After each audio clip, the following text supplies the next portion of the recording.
സുഗമോദേവിയിൽ പ്രേക്ഷകരുടെ നെഞ്ചു തകർക്കുന്ന നിമിഷങ്ങളോ വരാൻ പോകുന്ന നമ്മുടെ പ്രഭാവതിയും നന്ദനും ദേവികയും പെട്ടിയും പ്രമാണവും ഒക്കെ എടുത്ത് നമ്മുടെ ചന്ദ്രോത്ത് വീട്ടിൽ നിന്നും പടിയിറങ്ങുന്ന ഒരു നിമിഷങ്ങൾ. നമ്മുടെ പ്രഭാവതിയാണെങ്കിൽ നെഞ്ചു തകർന്ന് നമ്മുടെ നന്ദനോട് ചോദിക്കുന്നുണ്ട്, ഇനി എന്നായിരിക്കും ഇങ്ങോട്ട് നമുക്ക് തിരികെ വരാൻ പറ്റുമോ, വരാൻ പറ്റുമെങ്കിൽ തന്നെ ഇനി എന്നായിരിക്കും ആ തിരികെ വരവ് എന്നൊക്കെ ചോദിച്ച് ഭയങ്കര സങ്കടത്തിൽ ആകെ തകർന്നു നിൽക്കുകയാണ് നമ്മുടെ ചന്ദ്രോത്ത് വീട്.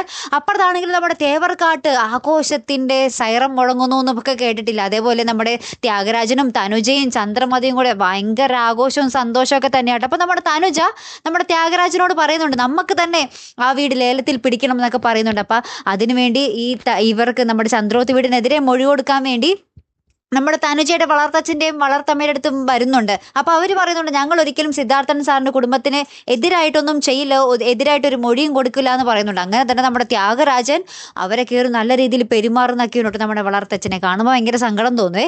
ഏറ്റവും ഒടുവിൽ ഇവർ പടിയിറങ്ങുന്ന ഒരു ദൃശ്യങ്ങൾ തന്നെയാട്ടോ. ഇവർ ഇനി എങ്ങോട്ട്, അല്ലെങ്കിൽ ആരെങ്കിലും ഇവരെ സഹായിക്കാൻ വരുമോ എന്നാണ് ഇനി നമുക്ക് പ്രേക്ഷകർക്ക് അറിയേണ്ടത് അല്ലേ. നമ്മുടെ ഗിരീഷും വന്ന് ഭയങ്കര ദേഷ്യപ്പെട്ടും സങ്കടപ്പെട്ടാണ് പോയത്. അങ്ങോട്ടേക്ക് വന്നില്ലെങ്കിൽ നിങ്ങളുടെ കൂടെ ഞാൻ രജനിയും അയക്കും എന്നൊക്കെ നമ്മുടെ ഗിരീഷും ഡയലോഗ് അടിച്ചിരുന്നു. അപ്പം ഇനി ഇവർ നമ്മുടെ ഗിരീഷിന്റെ വീട്ടിലേക്ക് ആയിരിക്കുമോ, അല്ലെങ്കിൽ ഇവർക്ക് സഹായിക്കാൻ കൃത്യസമയത്ത് ആരെങ്കിലും ഒക്കെ എത്തുമോ? എന്നാൽ നമുക്ക് പ്രേക്ഷകർക്ക് ആവശ്യം ഒരു മുട്ടൻ ട്വിസ്റ്റ് ആണ് അല്ലേ. അതാരായിരിക്കും ഇവർക്ക് രക്ഷകനായി എത്തുന്നത് എന്നുള്ളത് ഭയങ്കര ഒരു ആകാംക്ഷ നിറഞ്ഞൊരു ചോദ്യം തന്നെയാട്ടോ. മിക്കവാറും ചിലപ്പോൾ നമ്മുടെ വേലു തോമസ് ആയിരിക്കാം, അല്ലെങ്കിൽ വേറെ ഏതെങ്കിലും മന്ത്രി ആയിരിക്കാം, അല്ലെങ്കിൽ ഇതുവരെ കാണാത്ത ഒരു പുതിയ അതിഥി തന്നെ ആയിരിക്കാം അല്ലേ. എന്തായാലും കാത്തിരുന്ന് തന്നെ കാണാം. അപ്പം അടുത്തൊരു വീഡിയോയുമായി വരുന്നത് വരയ്ക്കും. Good bye.